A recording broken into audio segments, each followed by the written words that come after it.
Pagkapasok ko sa eskinita, ay agad kong nadatnan ang 10 aswang na nagtitipon-tipon. Sabay-sabay silang napatingin sa akin at agad ding nagsitayo. Kita ko sa kanilang mga mata ang kasiyahan. May nagbanggit pa nga ng mga katagang palay na raw mismo ang lumapit sa mga manok. Dahan-dahan akong umatras noon, ngunit hindi ko inaalis ang tingin ko sa kanila. Sa isip ko ay hindi pa ako handa sa ganitong laban dahil sobrang dami nila.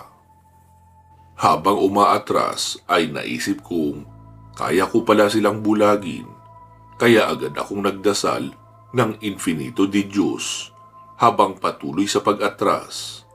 Nang matapos ang dasal ay kaagad kong ginawang espada ang Magicus Metallum at handa na sana ako sumugod upang samantalahin ang pagkabulag nila. Pero laking gulat ko nang sinusundan pa rin nila ako ng tingin. Takang-taka ko kung bakit hindi gumana sa kanila ang pambulag. Pero bahala na dahil napasubo na rin ako sa labanan. Mabilis akong sumugod at hiniwa ko ang isa sa kanila. Alam kong hindi ko sila matatalo kung magpapapigil ako. Kaya pinilit kong abutin ang aking hangganan at itinudo ang aking bilis. Napatumba ko agad ang isa at agad namang sumugod sa akin ang isa pa. Dahil nakatutok ako sa bilis, ay nakikita ko ang bawat galaw ng mga aswang na umaatake sa akin. Kaya naiilagan ko ang bawat pagsalakay nila. Pinagmasdan ko ng maigi ang kanilang kilos at nang makakuha ako ng tamang tiyempo, ay agad kong ginamit ang espada upang mapugutan siya ng ulo. Pagkabagsak ng kanyang katawan ay 2 agad ang sumugod sa akin. Hindi ko na inintindi kung sabay silang umatake. Pinalawak ko na lang ang aking pandama upang maiwasan ang kanilang mga tira. At kung hindi ko man mailagan, ay pinanghaharang ko ang aking espada. Sa ganoong paraan ay hindi pa rin ako nagagalusan. Nagpatuloy ang labanan at ramdam kong lalo pang bumibilis ang galaw ng aking mga kalaban. Nakapagtataka iyon dahil hindi ko alam na kaya pa na nilang bumilis habang tumatagal sa labanan. Hinihingal na ako noon habang pilit na iniilagan at hinaharangan ang kanilang mga atake. Kaya napagtanto ko na hindi sila ang bumibilis, kundi ako lang ang bumabagal dahil sa pagod. Nag-isip na lang ako ng paraan kung paano ko matatapos agad ang laban. Habang nag-iisip ako, ay pinaikutan ako ng 2 pa. Nang sabay silang nagpakawala ng malakas na atake, ay tumalon ako, kaya silang 2 ang nagkatamaan. Bumaon ang kanilang mga kuko sa sariling dibdib. Pagkababa ko mula sa aking pagtalon, ay pareho kong hiniwa ang kanilang mga kamay sa isang kumpas lang ng espada. Halos mapatili silang 2 sa sakit at sinamantala ko iyon upang gilitan ang kanilang lalamunan. Habang ginagawa ko iyon ay hindi ko napapansin na papaligiran na pala ako ng 6 pa nilang kasamahan. Halatang galit na sila at anumang oras ay handa ng umatake. Pagod na ako noon at gusto ko nang tumakas. Pero napalilibutan na nila ako, kaya hindi ko na alam ang aking gagawin. Habang umiikot sila sa paligid ko, ay nanatili akong nakapwesto. Naghihintay na may unang sumugod, dahil baka hindi ako tumagal kung ako ang mauunang umatake. Makalipas ang ilang sandali, ay sabay-sabay na nga silang sumugod. Nagulat ako dahil akala ko isa-isa lang. Muli akong tumalon at lumapag sa ulo ng isa. Pagkatapos ay tumalon pa ako at sumandal sa pader ng iskinita. Sa ganoong paraan ay mapuprotektahan ko ang aking likurang bahagi at makakalaban ako ng maayos. May unang sumugod at agad ko siyang naiwasan. Hindi ko na sinayang ang pagkakataon. Sinaksak ko siya gamit ang espada, kaya agad siyang nalagutan ng hininga. Habang nakabaon pa ang espada ay may isa namang sumugod. Tinangka niya akong saksakin gamit ang matulis na kuko. Iniharang ko naman ang katawan ng nasawi niyang kasama. Bumaon doon ang kanyang kamay. At habang hindi niya pa natatanggal, ay hinugot ko na ang espada at hiniwa siya sa kalahati. 4 na lang noon ang natitira at kaunti na lang din ang natitira kong lakas. Kailangan ko nang tapusin ang laban bago pa ako tuluyang manghina. Kaya inilayo ko muna ang katawan ng 2 aswang at naghanda sa pagsugod ng 4 na natira. Nararamdaman kong papaubos na ang aking lakas, kaya ibinato ko na ang espada sa isang aswang. Habang nasa ere pa ang espada ay mabilis akong tumakbo papalapit sa kanya. Nang tuluyan itong tumarak sa kanyang ulo, ay agad ko ring binunot. Ginamit ko iyon para hiwain ang katawan ng isa pa. Sabay na natumba sa lupa ang kanilang mga katawan. Sa mga sandaling iyon ay sabay naman akong sinugod ng 2 pang natitira. Magkaparis ang bawat kilos nila na para bang iisa lamang ang kanilang isipan. Pakiramdam ko ay nakikipaglaban ako sa iisang halimaw na may 4 na kamay at napakabilis kumilos. Sunod-sunod ang kanilang mga atake at halos hindi ko na mailagan lahat. Ngunit hindi ako nagpadaig. Habang umiilag ay sinasabayan ko rin ng mga atake at itinodo ko na ang natitira kong bilis upang tapusin na agad ang laban. Dahil doon ay unti-unti ko silang nasusugatan hanggang sa bumagal na ang kanilang mga kilos at nagsimula na rin manghina. Nang halos hindi na sila makagalaw ng maayos ay tinapos ko na ang kanilang buhay sa pamamagitan ng pagpupugot ng kanilang mga ulo. Pagkatapos ng matinding labanan ay nagpahinga ako sa lupa at malalim na napabuntong hininga. Doon ko naramdaman ang bigat ng lahat ng aking ginawa. Ngunit nakahinga ako ng maluwag at sinabi sa sarili kong sa wakas ay natapos na rin. Ilang minuto akong nakahiga hanggang sa makaramdam ako ng antok. Dahil doon ay agad akong bumangon at tinahak ang daan papauwi sa bahay.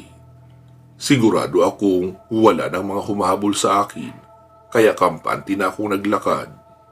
Pagkarating ko sa aming lugar ay tahimik akong nagmasid.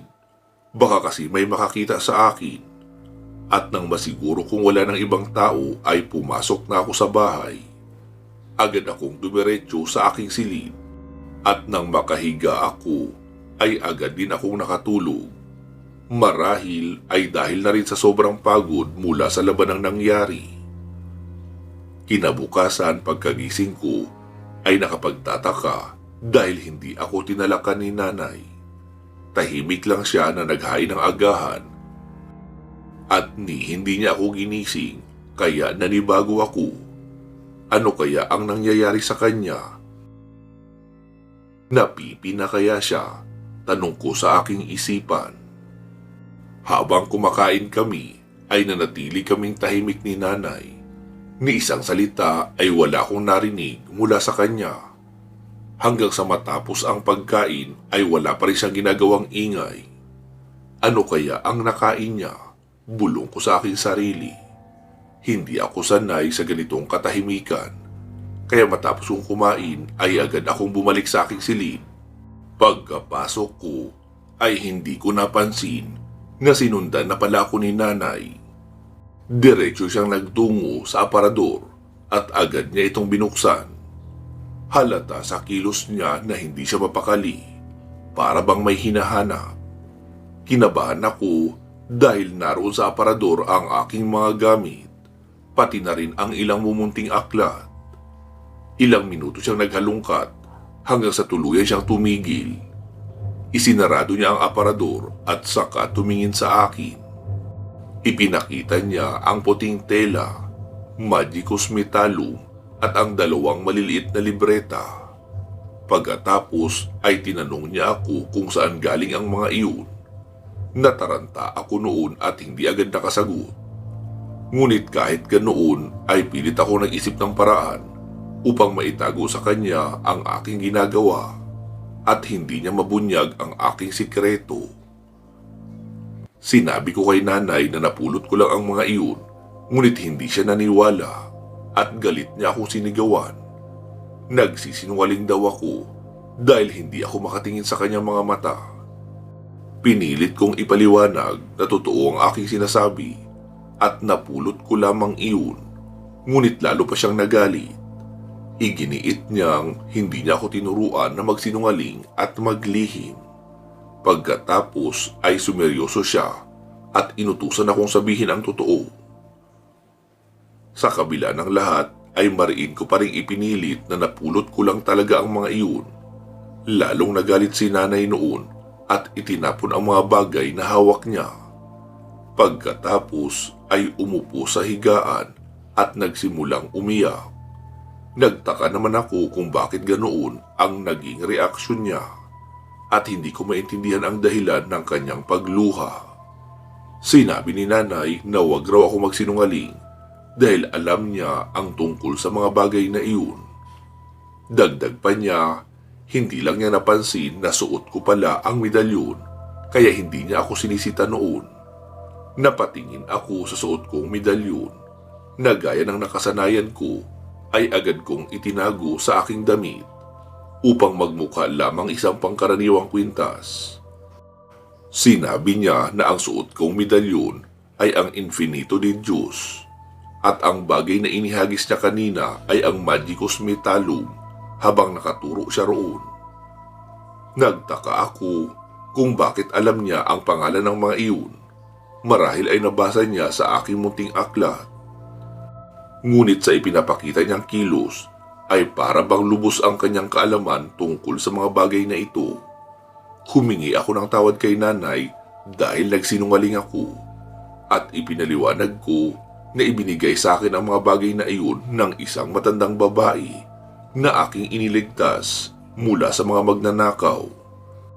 Lalo lamang napahagulgol si nanay matapos kong sabihin iyon at hindi ko maintindihan kung bakit ganoon ang kanyang naging reaksyon. Habang patuloy siyang umiiyak ay sinabi niya na akala raw nila ni tatay ko na naitakas na nila ako mula sa kanilang nakaraan. Ngunit hindi pa pala dahil nalaman niyang nasa akin lang naman pala ang mga bagay na iyon. Hindi ko napigilan ang aking sarili na magtanong kung ano ba talaga ang tinutukoy niya dahil hindi ko siya maintindihan. Muling nagsalita si nanay. Anak, ang Magicus Metallum at ang Infinito de Diyos ay dalawang sagradong bagay. Pagmamay-ari iyon ng pamilya ni Arman. Bilang nag-iisang anak, minana ni Arman ang mga iyon mula sa kanyang amang albularyo na antingero rin. Hindi ko alam ang buong kasaysayan ng mga bagay na iyon. Ngunit mula pa noong panahon ng Kastila ay pagmamay-ari na iyon ng angkan ni na Arman at ginagamit upang puksain ang mga aswang. Noong unang panahon, laganap na ang mga aswang at patuloy sila naghahasik ng lagim. Nang lumitaw si Dato Lamding, siya ang pinakaunang nagmay-ari ng bagay na iyon. Gamit ang Magicus Metallum, magiting niya nilabanan ang mga aswang at lahat ng kanyang makaharap ay natatalo niya nang walang kahirap-hirap. Ngunit hindi doon nagtapos ang kwento. Dahil lang namatay si Dato Lamding, minana naman ito ng kanyang anak at nagpasalin-salin ang dalawang bagay na iyon hanggang sa napunta kay Arman. Naging magiting naman dirigma ang iyong amang si Arman sa aming probinsya at isa ako sa mga nailigtas niya mula sa mga aswang. Gabi noon at panahon ng anihan ng palay. Bilang anak ng may-ari ng lupa, nagbantay ako upang maiwasan ang mga tulisan. Ngunit hindi pala tulisan ang dapat naming katakutan noon, kundi mga aswang. Dahil ginagawa pa lamang ang kubo namin, wala pa itong dingding. Tanging mga haligi at bubong lang ang nakatayo. Dalawa lang kami noon ng nakababata kong kapatid dahil may inaasikaso ang aming mga magulang sa bayan tungkol sa mga gastusin at pag-aani. Ngunit may sandata naman kami noon, itak at pana, kaya kampante kami kahit dalawa lang kaming naroon. Malalim na ang tulog ng aking kapatid nung may marinig akong kaluskos. Kaya agad akong naging alerto dahil inakala kong susugurin kami ng mga tulisan upang makakuha ng palay. Ngunit nagkamali ako. Hindi iyon tulisan kundi isang aswang. Bigla na lang iyong lumitaw at nagulat ako nang nasa harapan ko na siya. Hawak ko noon ang isang itak at iyon ang ginamit kong pangsangga sa kanya. Ngunit napakalakas niya. Ako naman noon ay nakahiga na sa aming papag na gawa sa kawayan. Pilit ko siyang tinutulak gamit ang itak. Ngunit mas nanaig ang lakas niya. Habang abala ang kanyang dalawang kamay sa paghawak ng itak, pilit na ding inaabot ng bibig ang leeg ko. Mauubusan na ako noon ng lakas. Ngunit bigla na lang tumilapon ang aswang. Nakita kong may palasong tumama sa kanya at agad ako napatingin sa pinanggalingan nito. Isang makisig na lalaki ang lumitaw, si Arman, ang iyong ama. Papalapit siya sa akin, ngunit tumayo ulit ang aswang na tinamaan niya ng palaso. Pinana niya uli iyon hanggang sa mamatay. Ngunit hindi pala nag-iisa ang aswang. May mga kasama pa pala ito. Sabay-sabay silang sumugod kay Arman. Ngunit binaliwala nilang ang lahat. Nakita kong naging espada ang hawak niyang pana at gamit iyon ay tinalo niya silang lahat. Nang gabing iyon ay sinamaan akong magbantay ni Arman at nang gabing iyon din, hindi na naituloy ni nanay ang kanyang sasabihin dahil sumingit ako at tinanong kung iyon din ba ang gabi na ginawa nila ako. Pinagalitan naman ako ni nanay dahil napakabastos raw ng aking bibig. Humingi naman ako ng paumanhin at sinabing nadala lang ako sa kanyang kwento. Pagkatapos ay muli niya akong pinagalitan. Sinabi ko namang nagbibiro lang ako dahil gusto ko lang siyang patawanin. Habang nagkikwento kasi siya ay patuloy ang kanyang pagluha. Pagkatapos ay nagpatuloy na siya sa pagkikwento. Nang gabing iyon ay nagkwentuhan kami ni Arman at nakapagpalagayan kami ng loob. Madaling araw na noong iwan niya ako matapos masigurong wala nang aswang nasasalakay. Ang kapatid ko naman noon ay walang kaalam-alam sa nangyari dahil malalim pa rin ang tulog. Mula noon ay gabi-gabi na ako sinasamahan ni Arman sa pagbabantay sa palayan hanggang sa matapos ang anihan. Nang matapos ng anihan ay nagsimula siyang manligaw sa akin at araw-araw siyang bumibisita sa bahay. Dumating din ang oras na sinagot ko na siya hanggang sa kami ay ikasal at saka ka namin ginawa kung yun ang inaabangan mong detalye. Mabilis lumipas ang mga araw at masaya kaming namuhay ng iyong ama hanggang sa sumapit ang panahon na naipanganak na kita. Isang linggo pa lang noon ang nakalilipas matapos kitang ipanganak ay nilusob ng napakaraming aswang ang bahay natin. Nanghihina pa ako noon dahil kakapanganak ko lang. Ngunit ang tatay mo, napakalakas niya. Mag-isa niyang nilabanan ang napakaraming aswang at tinalo niya silang lahat. Ang pag-atake ng mga aswang na iyon ang naging dahilan kung bakit naisipan naming lumipat ng Maynila. Ngunit pati rito pala ay may mga aswang din. Kaya dito na ipinagpatuloy ni Arman ang kanyang tungkulin. Sa kasamaang palad, dito rin naganap ang kanyang pagkamatay. Mahabang salaysay ni nanay. Doon na ako nagtanong, base kasi sa kanyang kwento ay napakalakas ng aking ama. Kaya nakapagtatakang namatay lang siya dito pa sa Maynila. Sinabi niya naman na hindi niya raw alam. Baka raw kasi mas malakas ang aswang na nakalaban nito. Nakita na lang daw nila ang bangkay ni tatay sa bakanting lote. Wala nang laman loob at puno ng galos ang buong katawan mula sa kuko ng mga aswang. Hinanap pa raw nila ang Infinito de Dios at Magicus Metallum pero hindi niya na ito mahanap at inakala niyang napasa kamay na iyon ng mga aswang. Pagkatapos ay muli ko siyang tinanong dahil ang kwento niya namatay si ama dahil sa isang matinding away dito sa Tondo. Pero bakit ngayon nag-iba na ang kwento niya? Sumagot naman siya at sinabing itinago niya ngayon sa akin dahil sa sama ng loob.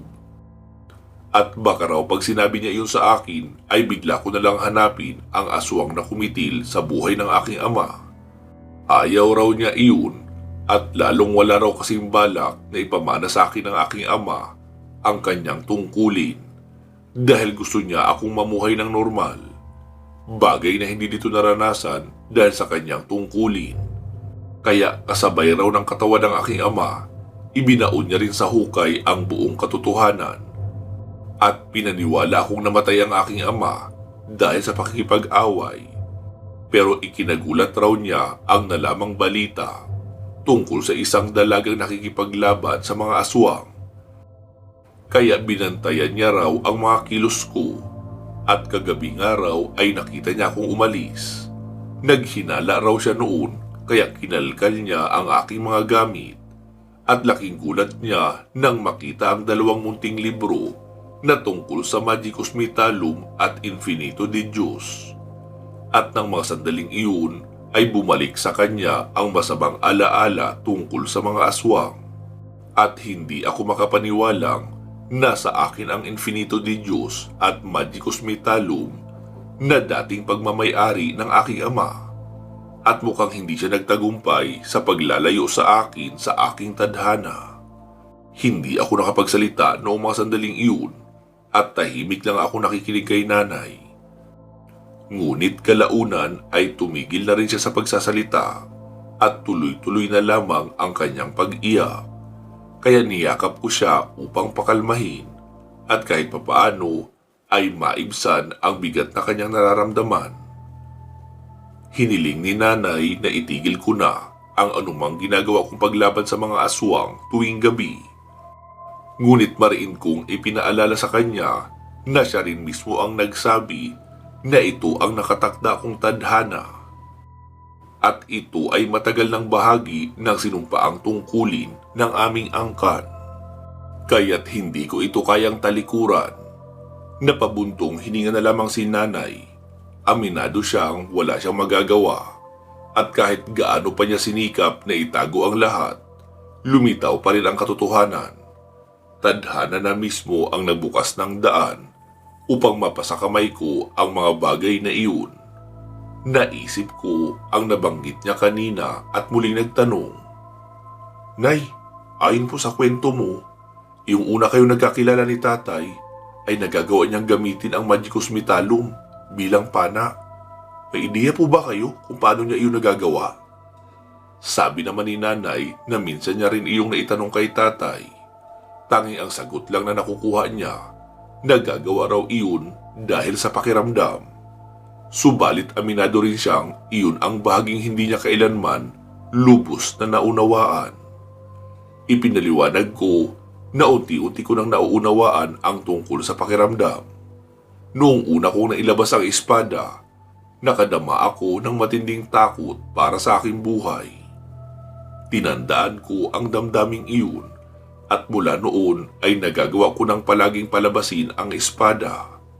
Nagulat si nanay at sunod-sunod niyang tinanong kung paano nangyaring muntik na akong mamatay. Agad kong sinabi na matagal na yung nangyari. Noong inutusan niya akong bumili ng mantika at natagalan ako sa pag-uwi. Sa kabila ng panganib, nagawa ko namang ipagtanggol ang aking sarili kaya wala na siyang dapat alalahanin. Naalala raw niya iyon, lalo na noong nasunog ang kawali at nasayang ang apoy. Aaminin daw niyang tumaas ang kanyang dugo ng gabing iyon dahil sa sobrang tagal kong dumating. Ngunit hindi pa rin siya nakontento at muling tinanong kung ano talaga ang nangyari noong gabing muntik na akong mapahamak.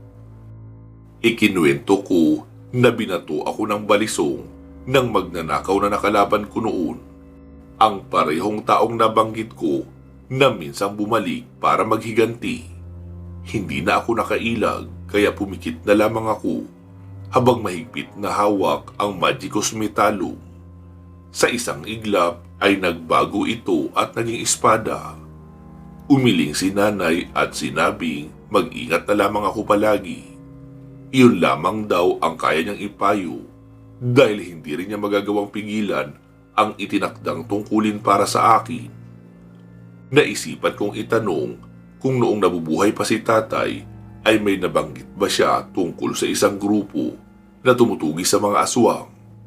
Sumagot si nanay, wala naman daw siyang natatandaang ganoon, at tinanong kung bakit ko yun naisip.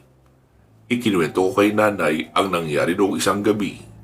Pagkatapos ko makipaglaban ay may dumating na grupo, kaya ako nagtago. Narinig kong pinag-uusapan nila kung kakampi ba nila ako o kaaway dahil lumalaban din naman ako sa aswang. Pagkaraan ay hinanap nila ako, ngunit hindi ako nagpakita. Sa huli, sila ang dumampot sa aswang na napatay ko at umalis. Ipinagpatuloy ko ang kwento at sinabi kong kagabi naman ay iniligtas ko ang parehong grupo dahil muntik na silang mapahamak. Nakita nila ako, ngunit natatakpan naman ng puting tela ang aking mukha. Pagkatapos ko silang iligtas ay agad akong tumakbo papalayo. Subalit hinabol nila ako. Mabuti na lamang at hindi nila ako naabutan. Napaisip si nanay at sinabi na baka may organisasyon ang mga ito at sila ang palihim na pumupuksa sa mga aswang. Tinanong ko kung maaari ko ba silang pagkatiwalaan. Sumagot naman siya na maaari raw pero hindi pa sa ngayon. Kailangan ko munang alamin ang kanilang tunay na intensyon at kung papaano sila kumilos. Dahil maaaring magkaiba kami ng prinsipyo at humantong iyon sa hindi pagkakaunawaan sa bandang huli. Nagpasalamat ako sa payo ni nanay. Ngumiti siya at sinabi na wala yun. Basta mag-ingat daw ako palagi at huwag kakalimutang umuwi ng buhay. Tumango ako at sumang-ayon. Matapos ang usapan ay iniwan niya ako. May mga labahin pa raw si nanay para sa araw na iyon at muntik niya nang makalimutan dahil napahaba ang kanyang pagkikwento. Dahil sa mga sinabi niya ay mas lalo akong naliwanagan tungkol sa aking pagkatao at sa tungkulin na nakaatang sa akin. Noong una ay akala ko kung sino man ang makapagliligtas sa matandang babaeng iyon ay siya ang magiging may-ari ng mga mahiwagang kagamitan. Ngayon ko lamang nalaman na pagmamay-ari pala iyon ng aming angkan noon pa man. Dahil dito napagtanto kong nakatadhana talaga sa akin ang pagiging isang tagapagligtas. Hindi ko ito matatakasan at buong puso ko nang ibibigay ang aking buhay upang maipagpatuloy ang sinimulan ng aming angkan. Simula noon ay isinisiwalat ko na kay nanay ang lahat ng aking mga gagawin. Hindi na ako naglilihim sa kanya. At kahit madalas siyang tumutol sa aking mga plano, wala rin naman siyang magagawa sapagkat kapalaran ko na ito. Kinagabihan, maaga kong umalis. 10:00 pa lamang ng gabi at gising pa si nanay. Nagpaalam ako sa kanya at pinaalalahanan niya akong mag-iingat. Tiniyak ko naman sa kanya na palagi ako mag-iingat at buo pa rin ako makakabalik. Gaya ng nakasanayan ko, naghanap ako ng masamang enerhiya upang agad makatagpo ng mga aswang. Ilang minuto rin akong nagmasid hanggang sa may maramdaman akong presensya. Hindi lang isa kundi 3, 2 maitim at 1 puti. Napagtanto kong may biktima na sila. Kaya't mabilis akong nagtungo sa direksyon ng mga enerhiya. Nangangamba para sa kalagayan ng taong iyon. Pagkarating ko roon ay nakita ko si Lisa, ang babaeng kasama ni na Supremo. Mag-isa siyang nakikipaglaban sa 2 aswang, gamit lamang ang patpat na animoy latigo. Mabilis akong nagmasid sa paligid dahil iniisip kong baka pain lang siya upang mahuli nila ako. Subalit hindi ko nararamdaman ang presensya ni na Supremo at noong Samuel. Tanging silang 3 lamang ang naroon. Gayunpaman, hindi rin ako nakakatiyak kaya pinili ko munang manood. Ayokong basta mahulog na lang sa kanilang patibong. Patuloy na umaatras si Lisa habang inaatake siya ng mga aswang. Tinatamaan niya ang mga ito ng kanyang sandata ngunit hindi sapat upang sila ay masaktan o mapatay. Alam kong mulat sa pool ay hindi niya kayang tapatan ang dalawang kalaban. Ngunit handa akong lumusob sakaling malagay sa panganib ang kanyang buhay. Sa ngayon ay pinili ko munang maghintay. Baka biglang dumating ang mga kasama niya.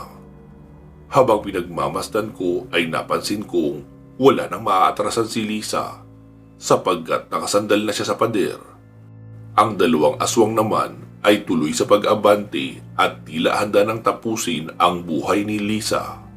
Doon na ako kumilos at lumabas mula sa pinagtataguan. Dala ang espada, mabilis kong hinawi ang isa at napatras ang isa pa. Nagkaharap kami ng natirang aswang at nagmatiyag sa kilos ng isa't isa. Hindi siya gumagalaw, wari ay nag-aabang. Agad akong sumugod at tinangka siyang hiwain, ngunit mabilis siyang nakailag. Sa kanyang pag-iwas ay sinubukan niya akong saksakin gamit ang kanyang mahabang kuko. Mas mabilis nga lang akong kumilos. Pinutol ko ang kanyang kamay at sinabayan ng isang malakas na sipa sa mukha na nagpatilapon sa kanya. Hindi ko na siya binigyan ng pagkakataon na makabawi. Mabilis akong lumapit at itinarak ang espada sa kanyang dibdib. Aalis na sana ako nang biglang dumating ang tatlo pang aswang. Sa anyo nila ay halatang mas mahihina sila kaysa sa mga nauna kong nakalaban. Dahil mainit pa ang aking dugo mula sa pakikipaglaban, ay agad ko na silang sinalubong. Nagawa nila makipagsabayan sa bilis ko at nailagan ang ilan sa aking mga atake. Ngunit hindi nila namamalayan na unti-unti na silang napupuruhan ng aking mga atake mula sa espada. Wala silang naramdaman at dahil walang dugong tumutulo ay inakala nilang puro iwas lamang ang kanilang nagagawa. Ang totoo, puno na ng mga sugat ang kanilang katawan. Muli kong itinodo ang aking bilis at pinuntirya ang isa. Sa kanyang pag-ilag ay hindi niya namalayang sa mismong direksyon iyon tatama ang aking espada. Sa isang iglap natagpas ang kanyang ulo. Napatigagal ang dalawa sa pagkagulat, kaya't hindi sila agad nakagalaw. Sinamantala ko iyon at sabay kong hinawi ang aking espada sa kanilang katawan. Hindi ako nabigo at kapwa silang bumagsak na wala ng buhay. Pagkatapos ng labanan ay nagpasya na akong umalis. Ngunit bago pa ako makalayo ay bigla akong hinila ni Lisa. Mahina siyang nagpasalamat sa akin. Sinabi ko naman na wala lang iyon sapagkat tungkulin ko talaga ang magligtas, lalo na ng mga magiging biktima ng mga aswang. Pinaalala niya sa akin na 2 beses ko na siyang nailigtas at kahapon pa nga ay hinabol nila ako. Ipinaliwanag kong wala iyon para sa akin at sinabi kong hindi na nila ako dapat hinabol pa. Napatingin ako sa kanya at napansin kong iika-ika siyang naglalakad. May sugat pala siya sa paa. At bagamat hindi ko tiyak kung saan niya iyon nakuha, sigurado akong natamo niya iyon sa pakikipaglaban kanina. Sinabi niya na ang tanging nais nila ay makausap ako. Sumagot ako na tila nais naman ng iba ay patayin ako. Agad siyang nagtanong kung sino ang tinutukoy ko at sinabi kong sina Supremo at Samuel. Ipinaliwanag niya na hindi iyon totoo. Gusto lamang daw nilang malaman kung kakampi ba nila ako. Naisip ko kung ano ang mangyayari kung sakaling hindi. Tinanong ko kung papatayin ba nila ako. Marin niya iyong itinanggi at sinabing hindi sila pumapatay ng tao. Alam din daw nila na hindi ako kalaban dahil ilang beses ko na rin nakalaban ang mga aswang at siya mismo ay naililigtas ko, kaya't sigurado siyang kakampi nila ako. Nilinaw ko na ayaw ko rin namang malaman ni Numan ang aking katauhan. Sumang-ayon siya at sinabing kung iyon ang nais ko ay igagalang niya. Sinabi ko nang aalis ako, ngunit pinigilan niya ako at nakiusap na manatili muna ako habang wala pa ang kanyang mga kasama. Nag-aalinlangan kong binanggit na baka makita nila ako. Subalit tiniyak niya na sasabihin niya agad kapag malapit na sila. Hiniling pa niya na samahan ko siya dahil baka may dumating pang kasamahan ang mga aswang na iyon. Sa huli ay pumayag na lang din ako at tumugon ng isang simpleng oo. Sinamahan ko noon si Lisa habang hindi pa dumarating ang mga kasama niya. At dahil dalawa lang kami, ay hindi ko napigilang magtanong. Tinanong ko siya kung bakit mag-isa lamang siya at nasaan ang mga kasama. Ipinaliwanag niyang papunta pa lamang siya sa kanilang kuta nang harangin siya ng dalawang aswang. Kaya't wala siyang nagawa kundi ang labanan ang mga iyon ng mag-isa. Sinabi ko na mas mainam sana kung tumakbo na lamang siya noon dahil napakahina ng kanyang sandata laban sa aswang. Agad siyang nagtanong kung bakit ko nasabi iyon. Ipinaliwanag ko na napanood ko silang lumaban kahapon at hindi malang nila nagagalusan ang mga aswang gamit ang kanilang panlaban. Ang tagal pa ng naging labanan, kaya't nakarating pa ang mga kasamahan ng mga aswang. Pagod na sila ngunit hindi pa nila napapatay ang mga aswang dahil sa kahinaan ng kanilang mga sandata. Itinaas niya ang hawak na kahoy na parang latigo at tinanong kung iyon raw ba ang tinutukoy ko. Tumango ako at sinabing oo. Ipinaliwanag niyang manunggal ang tawag doon na mistulang buntot ng pagi, ngunit sa katunayan ay isa raw iyong halaman. Ayon sa kanya, kaya ng mga aswang na pagalingin ang kanilang mga sugat gamit ang sariling laway.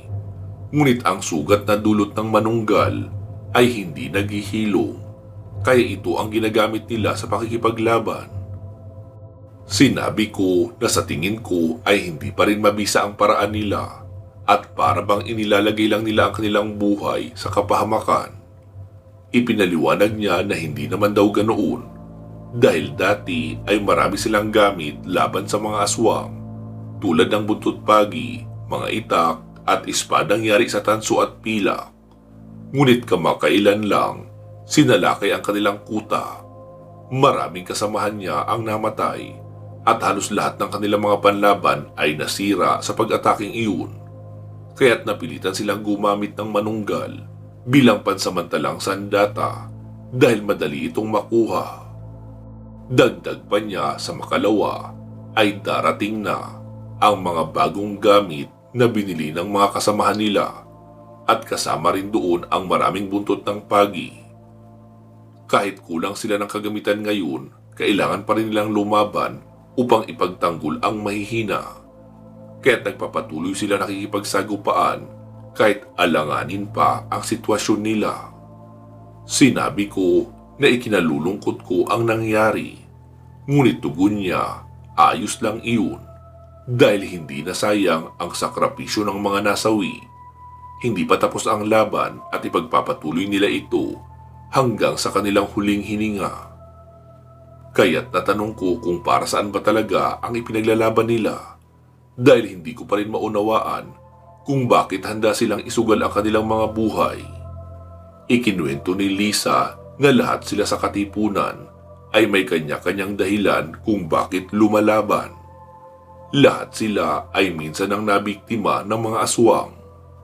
Binanggit niya si Supremo, ang pinakamatagal na kasapi at kasalukuyang pinuno ng kanilang samahan. Wala ng pamilya si Supremo. Marami na siyang napatay na aswang bilang isang pinuno. Ngunit dahil dito ay gumanti ang mga halimaw. Sinalakay nila ang kanyang tahanan habang nasa isang misyon siya. Pinaslang ang kanyang anak at nilapastangan ang kanyang asawa. Noong una ay inisip ni Supremo na makakabangon sila ng kanyang asawa mula sa dagok na iyon. Ngunit unti-unti niyang napapansin ang kakaibang pagbabago sa kanyang asawa. Lagi itong gutom at kahit anong pagkain ang ibigay niya ay hindi ito nabubusog. Hanggang sa isang gabi, lumabas ito ng bahay ng palihim. Nang magising si Supremo upang hanapin siya, Nadatnan niya ang asawa na muntik na lumapa ng isang sanggol. Agad niya raw itong pinigilan at kahit labag sa kalooban ay napilitan siyang kitlin ang buhay ng kaisa-isa niyang minamahal. Iyon ang pasanin na dinadala niya hanggang ngayon. At ayon kay Lisa, kahit mamatay pa si Supremo, ay hindi niya mapapatawad ang mga aswang sa ginawa sa asawa niya. Nang ibabalik na sana ni Supremo ang sanggol sa mga magulang nito, tumambad sa kanya ang bangkay ng mag-asawa. Winakwak ang tiyan at wala ng laman loob. Alam niyang gawa rin iyon ng kanyang asawa na naging aswang na, kaya't pinili niyang kupkupin ang bata. At ang batang iyon ay si Samuel. Dahil doon, taglay din ni Samuel ang matinding galit sa mga aswang na siyang dahilan ng kanyang pagkaulila. Itatanong ko pa sana kay Lisa ang tungkol sa sarili niyang kwento at kung bakit siya sumali sa katipunan. Ngunit sinabi niyang paparating na sina Samuel at Supremo kaya agad na akong nagtago. Pagkarating ng dalawa, tinanong nila kung sino ang nakipaglaban sa mga aswang. Sinabi ni Lisa na dumating ako at iniligtas siya. Subalit umalis din ako kaagad pagkatapos ng laban. Kahit na alam niyang naroon lang din naman ako sa paligid. Sa pagkakataong iyon, natuto akong magtiwala kay Lisa. Batid kong ligtas ang aking pagkakakilanlan sa kanya. At sa susunod na magtagpo ang aming landas, magpapakilala na ako ng totoo. Nanatili pa ako noon hanggang sa makaalis sila. Maaga pa noon at baka muli ako makatagpo ng aswang na dapat sugpuin at inosenteng tao na kailangan kong iligtas. Muli kong pinatalas ang aking pandama at naghanap ng masasamang enerhiya at hindi ako nabigo. May panibago na naman akong makakalaban. Pansamantala po muna natin puputulin dito itong ating kwento. Magsama-sama tayong muli sa part 4. Mag-iingat po kayo palagi at hanggang sa muli.